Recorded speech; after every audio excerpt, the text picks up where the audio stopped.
As you will remember, we have been looking at, or we've started to be looking at internal analysis.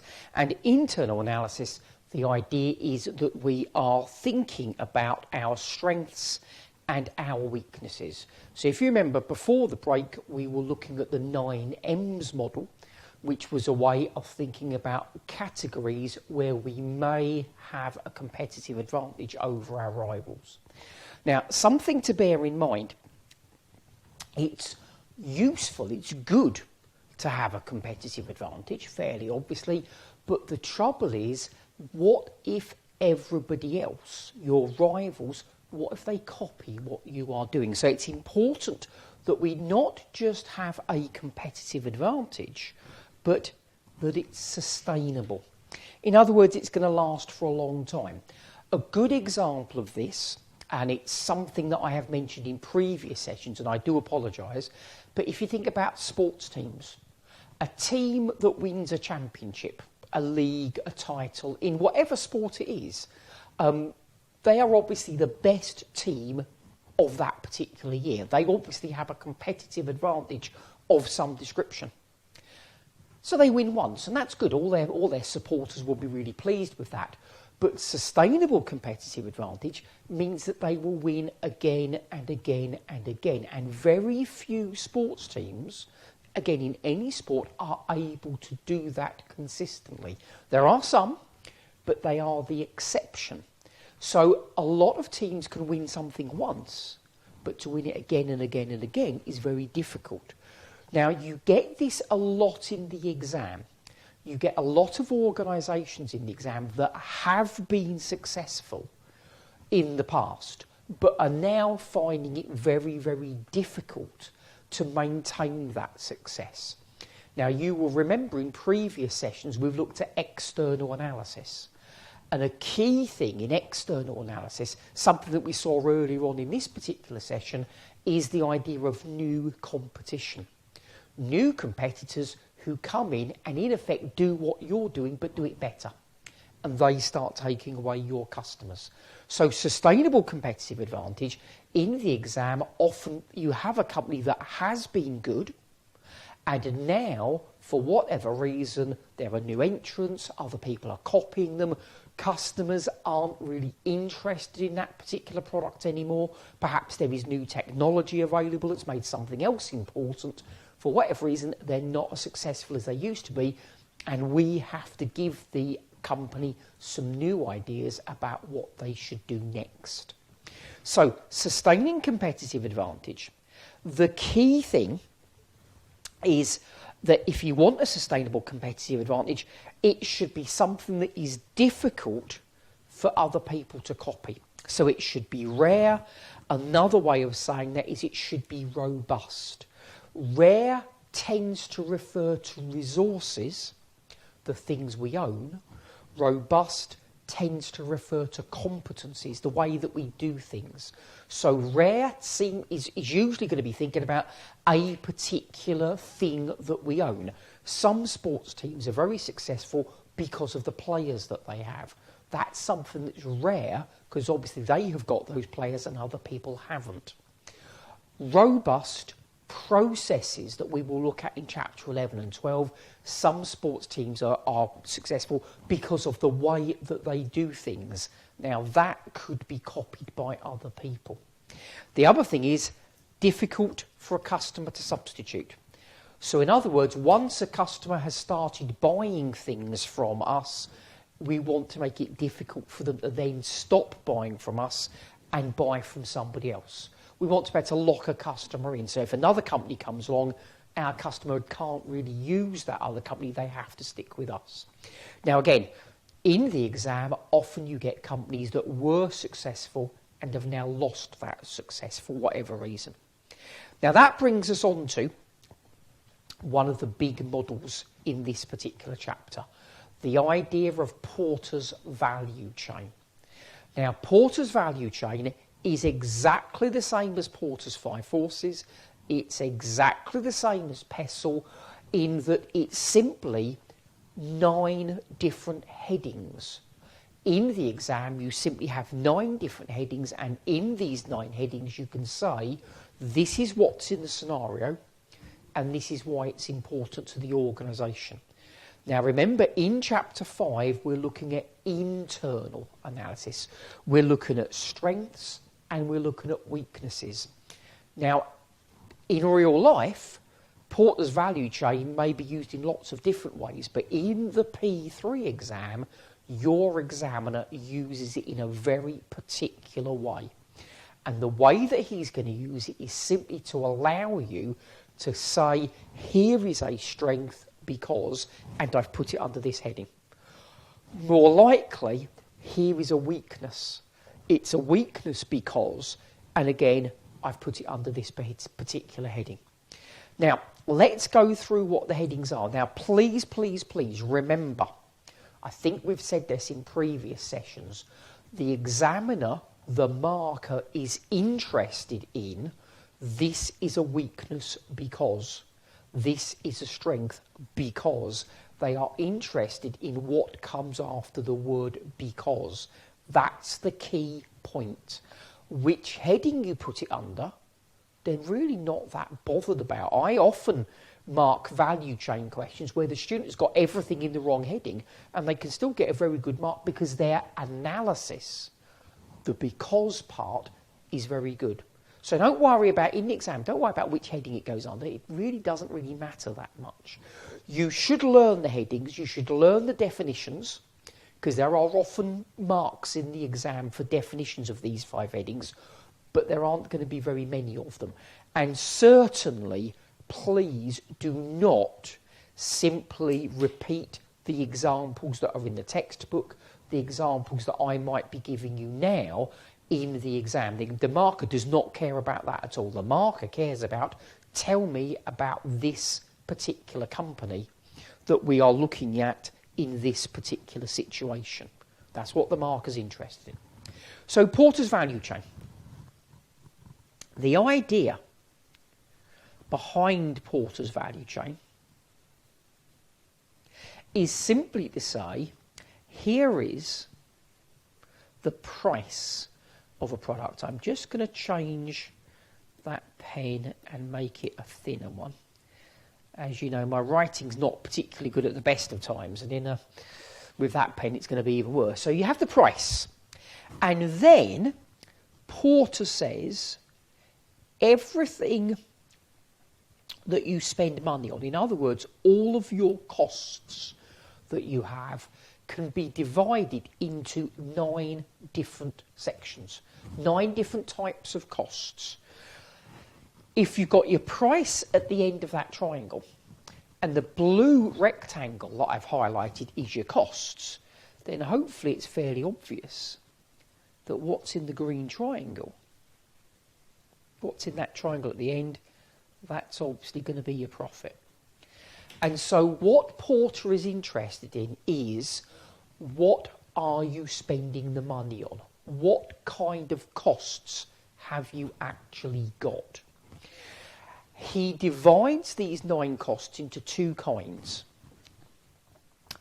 The primary activities, and there are 5 of them, 1, 2, 3, 4, 5, and the secondary activities, and there are 4 of these. So we have the primary activities and we have the secondary activities. Primary activities are things that customers are often aware of. Secondary activities are things that often go on at head office that the customer has no idea what's going on there. Now, I should just point out at this point that there are 2 different kinds of value chain. The value chain that we are studying, the one that's in the syllabus, is Porter's value chain for a manufacturing organisation. There is a separate one for service organisations, but that's not in the syllabus. So we're only looking at manufacturing companies here. So if any of you work for a service company, a lot of this you'll think, well, we don't really do that. Porter's got a different one, but as I say, that's not in the syllabus. If you do work for a manufacturing company, then you will recognise a lot of these. Even if you don't work for a manufacturing company, you've bought something. that's been manufactured. We all have. So you can see it from a customer's point of view, even if you can't see it from from the company's point of view. So let's begin with the primary activities. These are the ones that get tested more often. Inbound logistics simply means getting the raw materials into the factory and storing them there. Getting the raw materials to the factory and storing them, not purchasing them, not buying them. That's a separate row. We'll get to that a little bit later on. It's simply getting them into the factory and putting them somewhere before you need them. Now, in past exam questions, what has happened is that the company has not been very good at that. Perhaps it's expensive to get the goods to the factory, or in one case, we had a company that used to buy much more than it needed to. It used to store it in the factory, and a lot of it deteriorated and had to be thrown away. Remember, what we're looking at in the exam is we're looking at strengths and weaknesses, normally weaknesses. So in the exam, they probably will be doing this badly. So if they're storing lots of material that they don't really need, they've bought too much, and they have to throw it away, it gets damaged, it becomes obsolete, whatever, that's obviously putting their costs up unnecessarily. And that's what we're looking for in the exam, things where you're putting the costs up unnecessarily. Operations, the second of the boxes, is where you turn your raw materials into finished goods. So this would include things like the labour force that you have, the machinery that you use. And again, in the exam, a fairly common situation is that they've got old-fashioned machinery. It's out of date, it's inefficient, which means their costs are higher than they should be. Outbound logistics. Once we have manufactured the item, we then need to get it to the customer. So it could be that simply we get the national mail network. So in the UK, the Royal Mail, we get them perhaps to deliver something directly to a customer. Or perhaps we deliver it to the shops that are going to sell it. Perhaps we get the customer to come to us to collect it. Perhaps we have our own fleet of lorries that are going to do our own delivery. So outbound logistics, getting the product to the customer. Now, I know earlier, a few minutes ago, I said to you that we're not talking about service industries here. But as an example of outbound logistics, if any of you buy anything over the internet, think about how the product actually gets to you. Is it mailed to you? Do they use a courier service, a delivery company to get it to you? Again, do they have their own lorries to get things to you? All of these have got advantages in different ways. Having your own fleet of lorries is good because it's cheaper and you're more in control of what goes on because they're your own lorries. The difficulty is you're not a specialist, you're a manufacturing company. So maybe you need to think about paying somebody else to do it. So outbound logistics, again, in the exam, look for them doing something badly. Look for them wasting money that they don't need to spend. We had an exam question a while ago about a pet food company. And in that particular company, because of where the factory was, it was difficult for the lorries to collect the pet food once it had been manufactured. It was difficult for them to collect the pet food and then get it to where it needed to go to be sold. It was putting their costs up above the costs of their rivals. So outbound logistics. Marketing. We will have a complete chapter on marketing, chapter 10, which we will see in a later session. But one of the things with marketing, again, is it's about persuading customers to buy your products. Some companies do very little marketing. They don't really need to. Customers know about the products. Customers are going to come and buy the products anyway. Some companies will spend a lot on marketing. Again, we will simply see what does the examiner tell us and is what they're doing a good thing or not.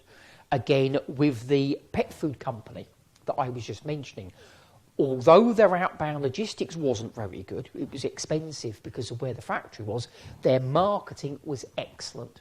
And you actually got told they had a very good reputation, they had a very good brand name, and because of that, people were buying the pet food, even though it was actually a little bit more expensive. And finally, we have service, and this is service which happens after the sale of the product. So in other words, once the customer has actually bought the product, you may well then look after the customer. You may well give them updates for something. Again, something that I would imagine is fairly common. If you buy some kind of word processor, some kind of spreadsheet, whoever you buy it from, they will or an internet security program would be another very good example. They will probably give you something like a year's worth of free updates. So every time they update it, you get something free after you've paid for the product. I think if I was looking at buying an internet security program to look after my computer, I don't think I would actually want to buy one where you simply say, right, I've bought it and now you're on your own. I would want one where they constantly update it as new viruses come out. So you've got these 5 areas. Now, something that is very, very, very important as far as Porter's value chain is concerned, and we're going to see again in chapter 6. So I'm going to mention it now, we're going to see it again in a later chapter. Porter, the same writer, in chapter 6 is going to say something, and he's going to say, look, there are basically 2 ways that you can be successful. There's actually going to be 3, but for the purposes of Porter's value chain, there's 2 main ways that you can be successful. You can be what is referred to as a cost leader. And a cost leader, it simply means that you are cheaper, your prices are lower than other people's, therefore customers come and buy things from you simply because they're cheap. Now, wherever you are in the world, because obviously I don't know where you are, wherever you are in the world, you are almost certainly aware of the name of a low-cost airline that operates where you are. Now, obviously, the airline, it would depend where you are. I don't know where you are. If you're in America, or if you're in Latin America or South America, you may well be aware of a company called Southwest Airlines. They were one of the early low-cost airlines in America. If you're in the UK or Europe, you'll probably have heard of Ryanair and EasyJet. Same idea. Other parts of the world, it will be other airlines. And there may well be other airlines that you're aware of that I haven't mentioned. But the idea is that people buy seats, they buy trips on these particular airlines pretty much based on the fact that they are cheap. Now, the link with Porter's value chain is that if you want to be a cost leader, what you need to do is for each of these 5 areas that I've just identified, you need to shrink your costs down as much as you possibly can. Because obviously the higher your costs, the higher your prices have to be. So you need to get rid of any unnecessary costs. The big problem if you're a cost leader is that you need to remember something we saw before the break, which was what's called a threshold. And a threshold is a minimum. If you're a cost leader, there is a danger that you cut costs and cut costs and cut costs and cut costs, and eventually you've cut costs so much that the customer says, I'm really sorry, but you've fallen below the minimum that I expect, and because of that, I am not going to travel on your airline, however cheap it is.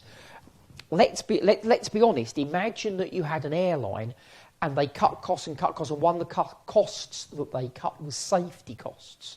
They didn't train their staff properly. They didn't train the pilots. They didn't train the cabin crew. They would say, our flights are really cheap. And I would say, yeah, but I'm still not going to fly with them because I expect a minimum level of safety. So being a cost leader, there is another one that I'll come back to in a minute. Before I come back to it, let's have a look at the 4 secondary activities. The 4 secondary activities: infrastructure,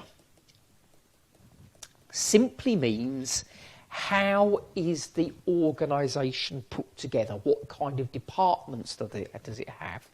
And we will see that in chapter 13. There are various ways that you can organise your company. Some of them are more expensive than others.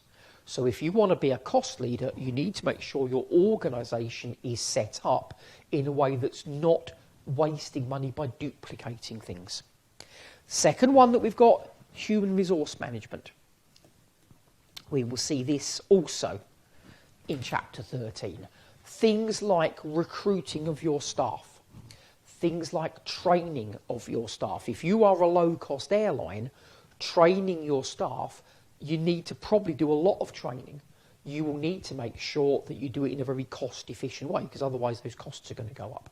McDonald's is a good example. An airline obviously is not a manufacturing company, but McDonald's is. McDonald's manufactures food. McDonald's is a manufacturing company, and obviously they have tens of thousands of new people. It may even be more than that, but tens of thousands of new people every year around the world that need to be recruited and need to be trained. They will have to do that in a very cost-efficient way, because otherwise it will put their costs up and it will make a difference to their ability to sell things relatively cheaply. So human resource management we will see in chapter 13. Technology. We will see technology in chapter 12. Can you use technology to reduce your costs? Now, as far as Porter is concerned, technology does not mean computers. It means anything that is not labour. The labour is the human resource management. The technology is pretty much everything else. So it could mean machinery of some kind. It doesn't necessarily mean laptops, desktops, IT. It just means anything that's not people.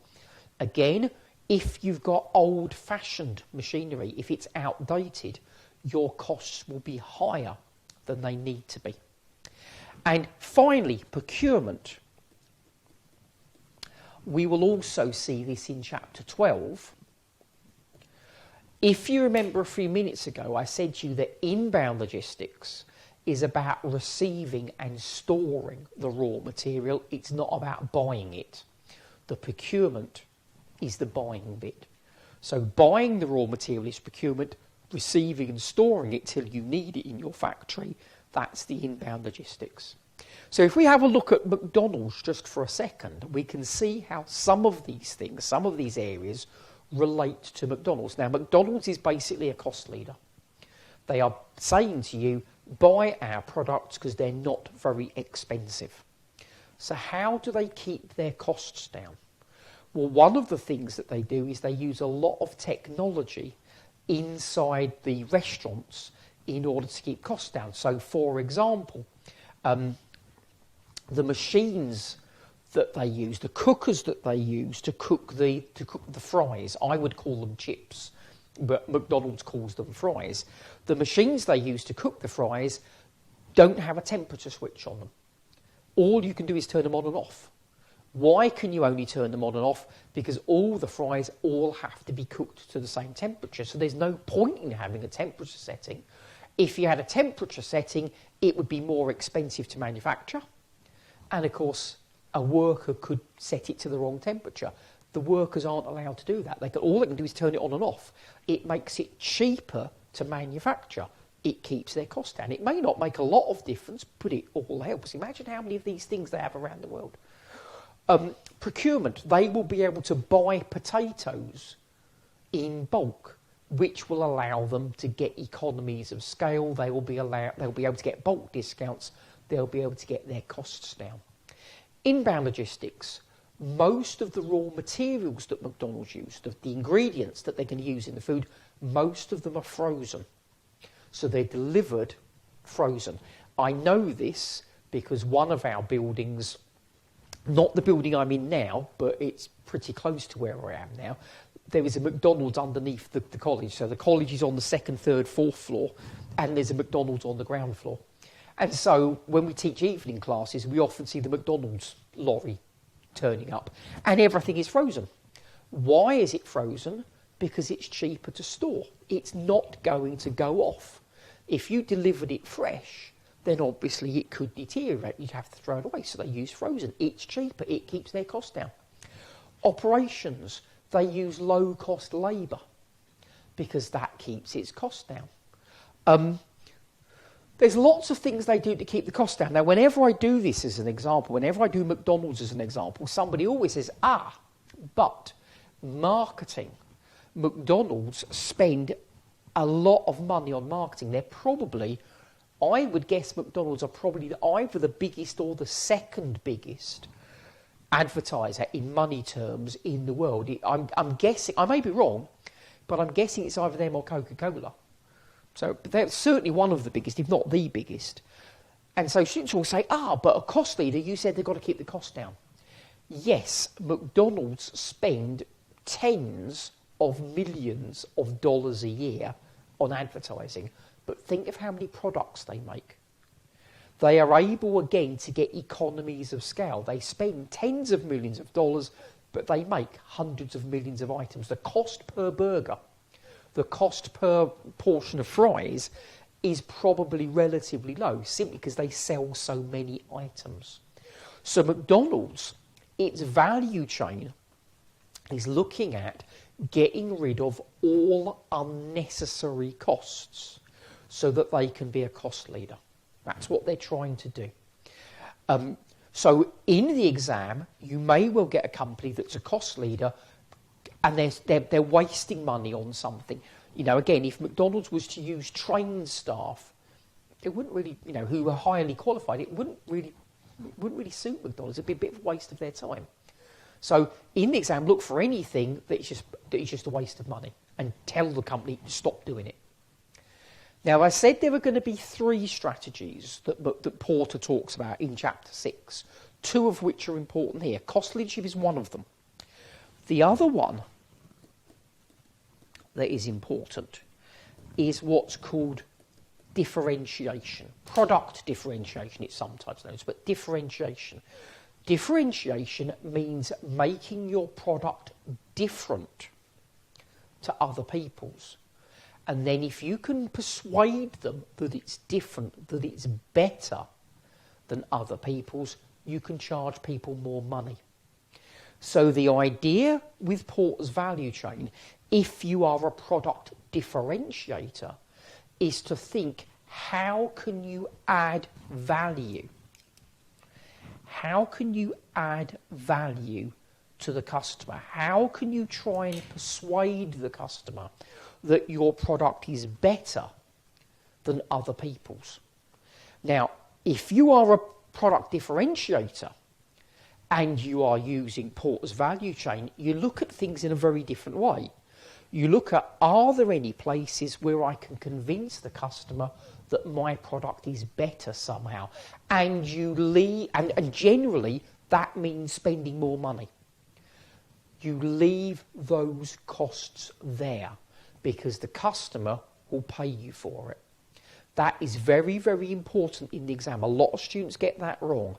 In the exam, the examiner will tell you something like, the company thinks its products are better because, and then he may well have things that it's actually good for them to spend money on because it allows them to make the product better.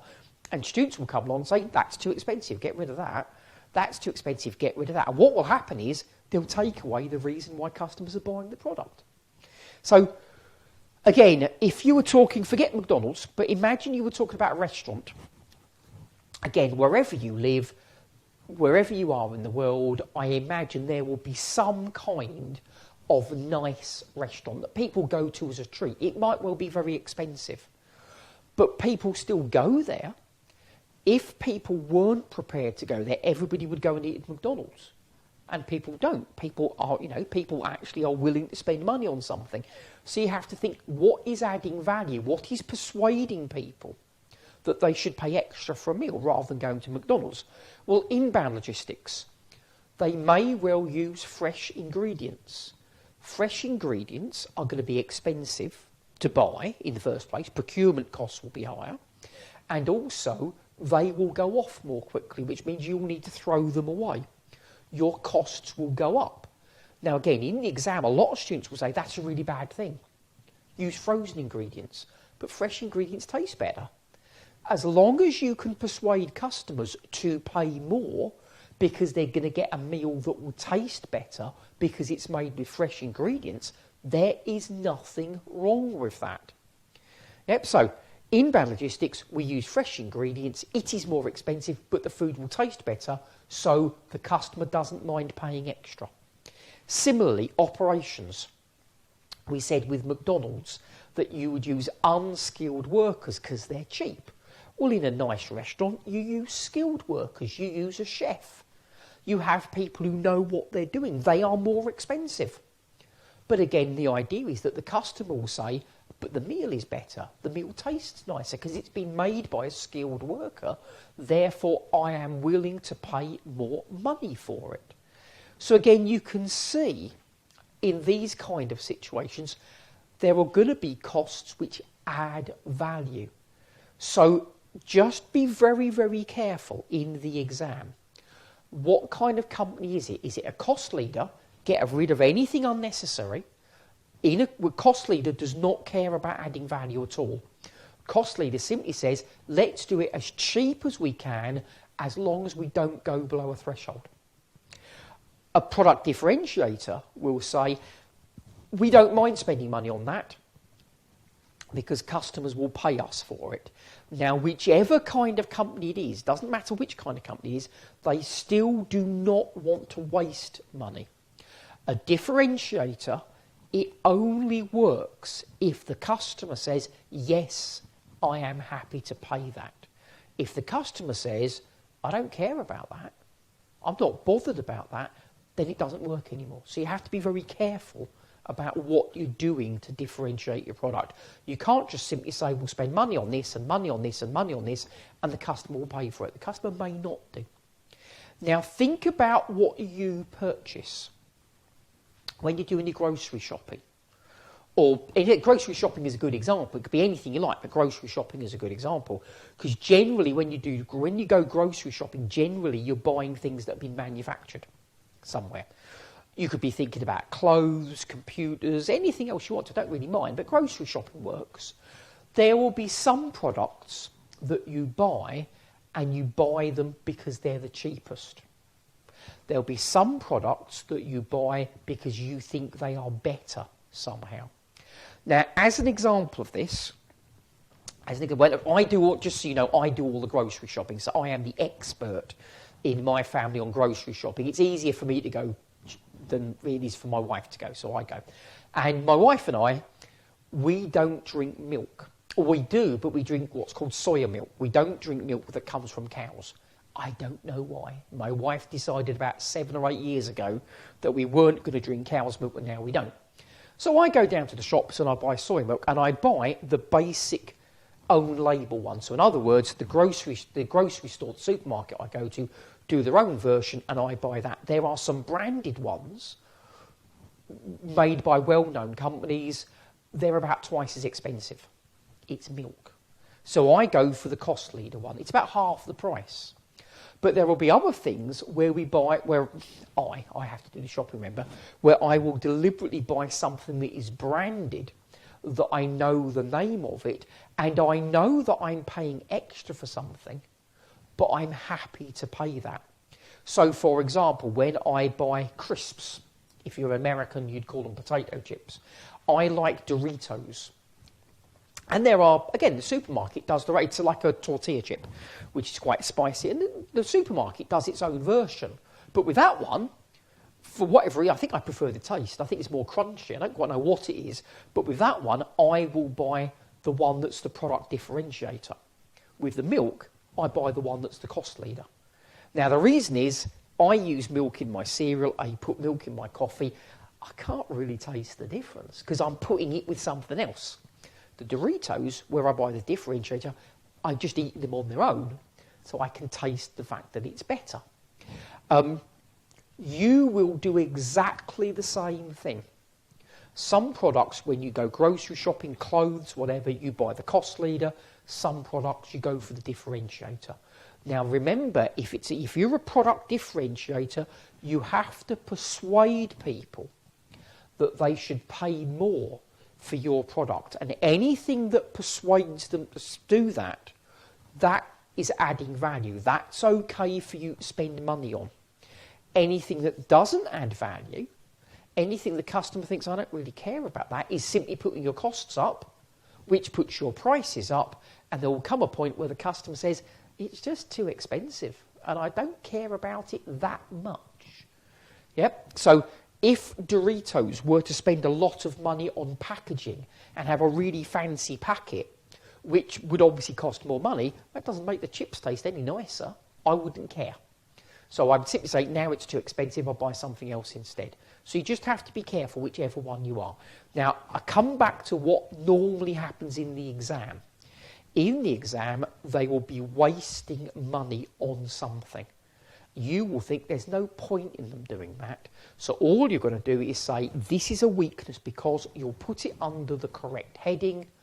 And the key thing, remember, is why is it a weakness? This is a weakness because. That's what we're looking for.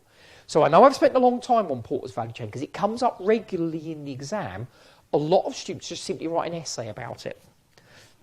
Or they obviously use the examples that they've seen in class or in their notes or in a textbook, and they won't really get any marks for that at all. It's about what's going on for the organisation that's in the scenario. That's the key thing. So, Porter's value chain. Porter's value network simply says we just have to remember that most companies are dealing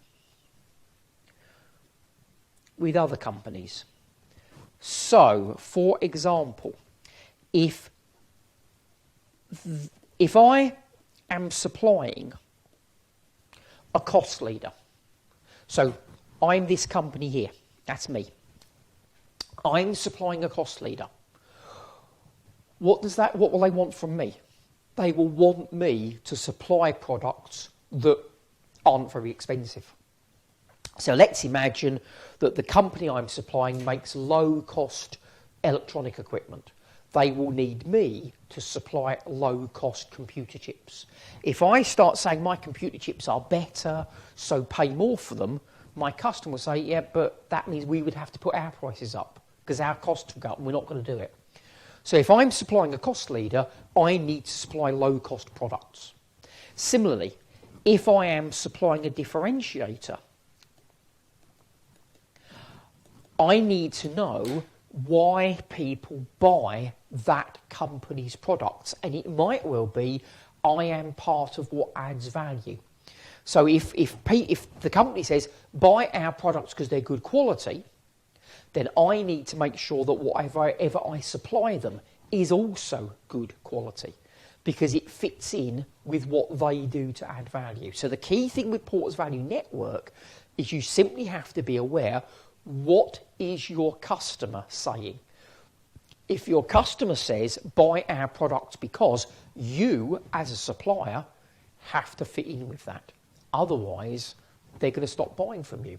So if I decide I'm going to cut costs and make my product really low quality, my customer says, buy my stuff because it's good quality, I'm going to be letting that customer down. So the customer's not going to buy from me anymore. So the value network simply says, just remember that you are linked in with other people. That's all it means. Right, product life cycle I'm not going to worry with because we have seen it before. We saw it when we did the industry life cycle a little bit earlier. And something that we're going to mention, and we will see this again in chapter 13, is the idea of knowledge. Knowledge is a resource. Knowledge is something that the company has. And knowledge could be the competitive advantage that you have. Let's be honest about this. One of the main reasons, not the only reason, but one of the main reasons why people study with LSBF is because of the knowledge of the lecturers. So you can see, just to emphasise this, I've made myself full screen now so you can see me. So one of the reasons why people come to LSBF is they say, I want to be taught by Martin. I want to be taught by Francis. I want to be taught by Paul or Carolyn, all of whom have got lots and lots and lots of experience. And you don't get that in some other colleges. You won't get that same knowledge and experience. So it is a resource that LSBF has.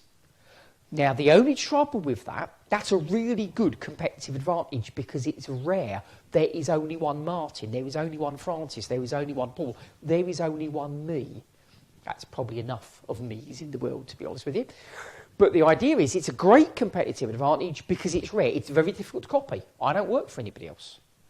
So, the trouble, of course, is what happens when we leave? Because at some point, we're all going to retire. At some point, we're going to leave and do something else. So what happens then? The trouble is your competitive advantage now is not sustainable because your lecturers have left because they're going to retire. So knowledge management is a competence. Knowledge management basically means how do you share that knowledge with the next generation of lecturers so that in 10 years' time, when I have retired, that's the plan, in 10 years' time when I've retired, somebody else is sitting listening to one of my colleagues doing P3 and they think, oh, I want to go and come to LSBF because I want to be taught P3 by whoever this next person is. If you can't do knowledge management, you can be successful for a short time, and then when the people with the knowledge leave, the company has nothing to sell anymore. So knowledge management. It's a fancy word for training. Nanaka and Takeuchi basically talk about the way that knowledge gets passed from one person to another. And the idea is that the organisation wants to try and encourage this happening. So, socialisation is simply people talking. So it's simply me talking to somebody else and saying, when I teach Porter's Five Forces, when I teach Porter's Value Chain, when I talk about Nanaka and Takeuchi, this is how I do it. There is an awful lot of that goes on in every organisation. People talk to you, you talk to other people. Most people in companies want to help others. So there's a lot of that goes on. The trouble is, it's not organised. So the company doesn't know if I've told somebody else everything about P3 or I've only done certain bits. So what they want to try and do is make it a little bit more organised. So externalisation is the idea that I write things down. I take my knowledge and I write it down. Why would I do that? Because now there is a record of it. But I'm not going to do that unless the organisation, in effect, makes me, or encourages me to, or gives me time to do it. Now, I'm sure that this is true in your organisation. Whoever you work for, there are probably quite a few bits and pieces that you have either been told by other people or you've worked out for yourself. You have a lot of knowledge about how to do your job. And I bet you your company's never asked you to write it down. So what's going to happen when you leave? You're going to take that knowledge with you. Internalisation is the idea that once I've written something down, then somebody else can learn it. So my successor, whoever's going to teach P3 in the future, can say, this is the way that David does P3. I can now read that. I can now learn that. And combination, I can start adapting it to what I want to do. So the idea is that a new lecturer would begin with, this is what David says, this is how David does P3. And when they first start, they would teach it my way, because that's what they've learned. And then over time, they'd think, actually, that's a better example. Or I want to teach it in a different way, because the way I teach suits my personality. It won't suit everybody. So they start combining their ideas with my ideas, and the idea then is you then get them to write that down. And then they get that. And so you've always got a written record of what people are doing. Now, there are lots of organisations that do this. If you go to a big accounting firm, Price Waterhouse, KPMG, etc., to a certain extent, it doesn't really matter who does the audit. It doesn't really matter who does your tax return. It doesn't matter who the individual is, because they've all been trained in the same way. There is a KPMG way of doing an audit. There's a KPMG way of checking it, of being an audit manager. There's a KPMG way of being a partner. And the idea is that these companies are very successful because they're very good at knowledge management. They're very good at passing the knowledge on to the next generation of people. So it's almost irrelevant who is actually doing the work. They've all been trained to do it in the same way. BPP, a company that many of you will have heard of to do with accountancy training, they are very, very, very good at knowledge management. To a certain extent, whoever is teaching you doesn't actually really matter. What they're doing is they're teaching you the BPP way. I am teaching you my way. Those two things are very different. So knowledge management is all about taking my ideas, passing them on to the next people, so that when I retire, LSBF can say, come to LSBF, do P3 with whoever the next person is. Knowledge management is important from the point of view of the exam for the simple reason it's one of the areas that your examiner wanted added to the syllabus. Most of the syllabus is exactly the same as it was under the previous exam system. This used to be called Paper 3.5, Strategic Planning and Business Development. When it changed to P3 in 2007, the syllabus didn't really change very much, but this bit did. This bit was not in the old Paper 3.5. It's one of the things that was in the old exam that your examiner used to test. Your examiner used to test, he was the IT examiner. There isn't an IT paper anymore. They've taken the IT and put it in lots of different places. But this used to be on his syllabus, and so he's brought it with him. So to him, this is quite a big topic. So we've got knowledge management. The final thing that I just want to stress as far as this chapter is concerned, something that if you've done P1 you have already seen, the TARA framework. The idea behind TARA is to do with the risk management.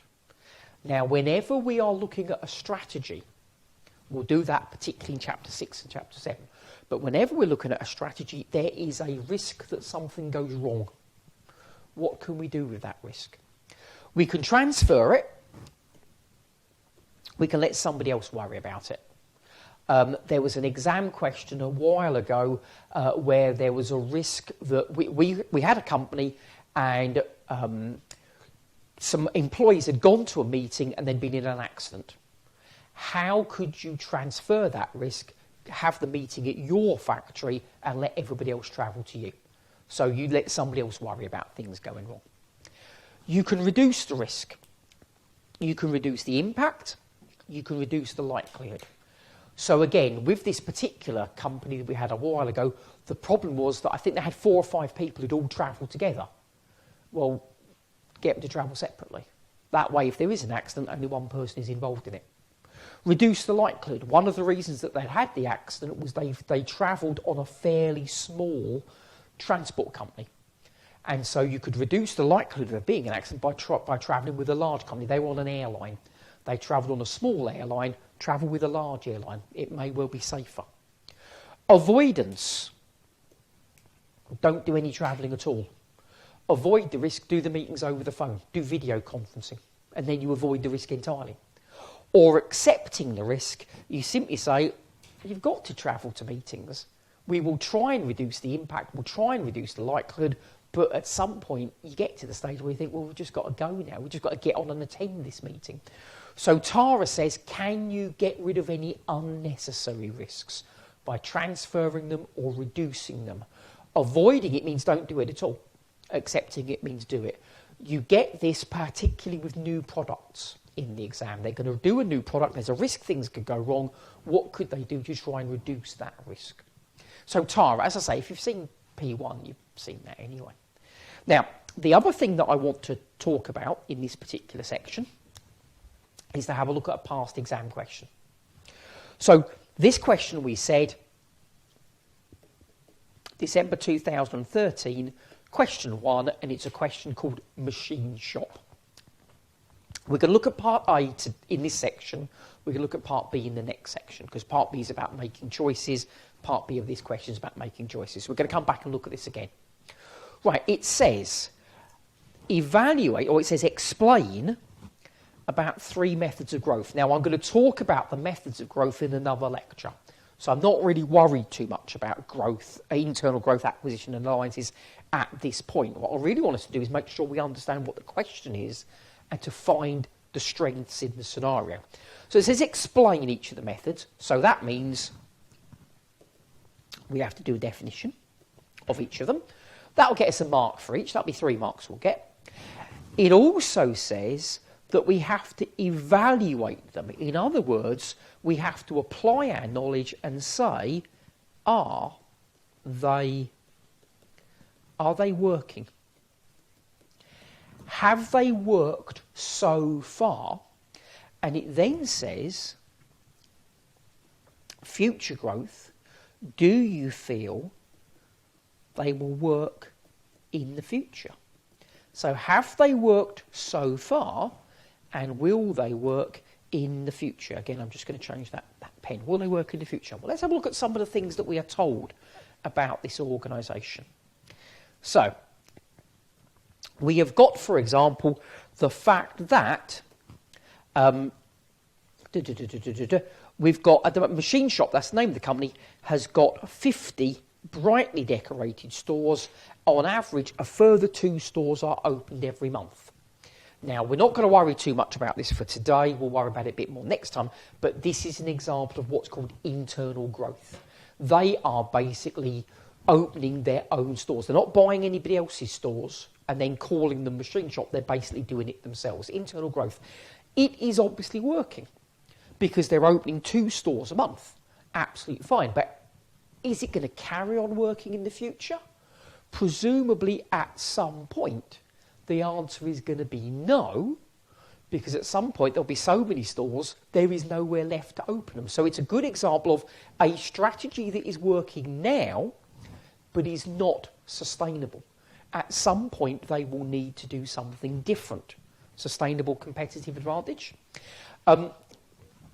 It says here also, blah, blah, blah, blah, blah, blah, blah. We've got some unique competencies. So in other words, there are things that Machine Shop does. We're not told very much about what those things are, but there are things that Machine Shop does that nobody else is able to do. Now, that means we want to try and grow quickly before anybody else is able to copy us. Now, you'll notice at the moment they're growing internally. They're growing, opening 2 stores a month. The trouble is, that's not necessarily going to work for them in the future, because as we just said, they're going to run out of places to put the new stores. And it also gives time for somebody else to come along and copy what they are doing, which we don't really want them to be able to do. So perhaps we're going to need to think about doing something else. Perhaps we're going to think about making an acquisition. The trouble is, we're having difficulty finding companies to acquire. So we're having difficulties finding somebody else that we can actually acquire inside Arboria. Arboria is where Machine Shop is located. So we've got strengths, we've got unique competencies, but we have a problem in that we can't find anybody to acquire. Now, just skipping over a little bit, they have made some acquisitions in the past. And one of the things that you are expected to do in this question, in Part A, is to have a look at the acquisitions that they have already made, because it did say, talk about things to date. Now, this links back to what we did in Section 1, in Chapter 1. You got some numbers. Have these acquisitions been successful? Well, if we look at LogTrans, I don't know what LogTrans does. I haven't read that bit yet. Always start with the numbers. Always look at the numbers first of all. If I look at LogTrans, I can see revenue's gone up, but more importantly, gross profit's gone down. Profit for the year has gone down by a lot. I would also note that probably gearing's gone up. Now, a lot of students, when they did this, they said revenue has gone up, that's good. And then they immediately contradicted themselves. Gross profit and gross profit margin has gone down, operating profit has gone down. Well, tell a consistent story. If the gross profit and the gross profit margin and the net profit have gone down, I think that's more important than the revenue going up. So I wouldn't bother talking about the revenue at all. I would simply go with the gross profit, I'd go with the operating profit, I'd go with the gearing. Something hasn't worked. Why hasn't it worked? And this is a typical kind of exam question. The numbers tell you something, in this case, that the acquisition didn't work, and the scenario will tell us why. It says the post-acquisition performance of the company, this is Logtrans, was spoilt by a dispute between Dave Dean, he's the boss of Machine Shop, and the senior management of Logtrans. This was due to a personality clash caused by a different way of doing business. So there was a weakness there. There was a weakness that they're not very good at managing a company after it's been acquired. In effect, either there was a weakness that they're not very good at identifying the right company to buy, they bought Logtrans perhaps they shouldn't have done, or perhaps there was a weakness that rather than letting Logtrans just do its own thing, they tried to change the way that things were being done. So they've bought Logtrans and it hasn't worked. We know it's not worked because the numbers tell you it hasn't worked.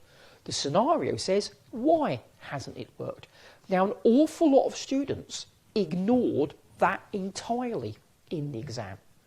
They just didn't do any discussion of Logtrans at all, and yet there's a whole paragraph to do with these acquisitions, including some numbers. It's got to be a reason for it.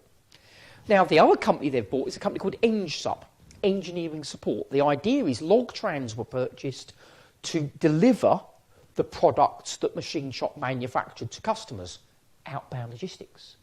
EngSup were acquired to do after-sales service. Remember, that's also part of Porter's value chain, part of the primary activities.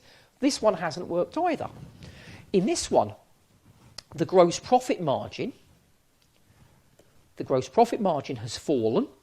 I know the gross profit has stayed the same, but the margin has gone down. The profit has gone down, and again, the long-term loans have increased. So gearing's up, profit's down. Why did that happen? EngSup service engineers provided a poor level of service, arrogant approach to the customer.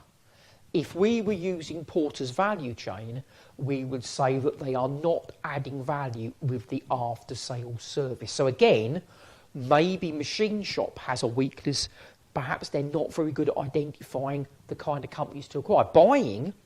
Acquiring somebody to do the support, looking after the products after they'd been manufactured and sold, seems like a good idea. But EngSup weren't the company to buy. They maybe should have bought somebody else. So Machine Shop have some weaknesses that are going to affect the customer. Customers are going to be put off Machine Shop's products simply because of the service engineers. So they have some strengths, some unique competencies. They're obviously doing well because they're growing quickly. The way they're growing isn't sustainable, and they've had some weaknesses. They've bought the wrong companies. They've made poor acquisitions.